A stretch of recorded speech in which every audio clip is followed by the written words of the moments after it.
का हर बार तो हमनी के छठ गा बजा के ए तरीका से करबे करे नहीं जा। हाँ। तो काहे ना अब की बारी कुछ नया तरीका से गा के छठ मनावल जा। पूजो का नया तरीका होला का? हाँ जी, कुछ गाई ना। पहले तो ही शुरू कर। हाँ तो सुने। पेन्हिना बलमा जी पियरिया, चली छपारा के घाट, का चाही बासा के बहंगिया, बहंगी लेके चलब घाट, बहंगी लेके चलब घाट। काजी पुरान के नियन गावे लगनी, तनी डीजे में गाई। डीजे में कैसे? तू ही शुरू कर। हाय से पेन्हिना बलमा जी पियरिया, ए जी पेन्हिना बलमा जी पियरिया, चली छपारा के घाट, चली छपारा के घाट। का चाही बासा के बहंगिया, बहंगी लेके चलब घाट, बहंगी लेके चलब घाट। ए अम्मा जी तनी रौरो नाची। बाट जे पूछेला बटोहिया, बाट जे पूछेला बटोहिया, ई दल के करा के जा, ई दल के करा के जा।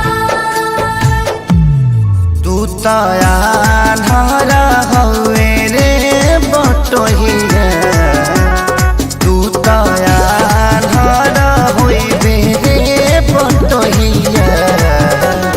ई दल छठी माई के जाय, ई दल छठी माई के जाय। का चाही बासा के बहंगिया, तब हम ही ना चाहता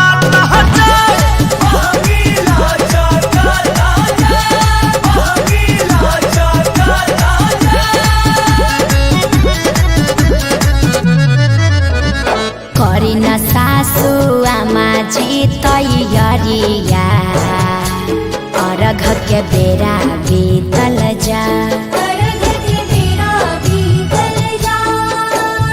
पेन्ही नारी सबके पापा पियरिया, दौरा घाटे पहुँचा,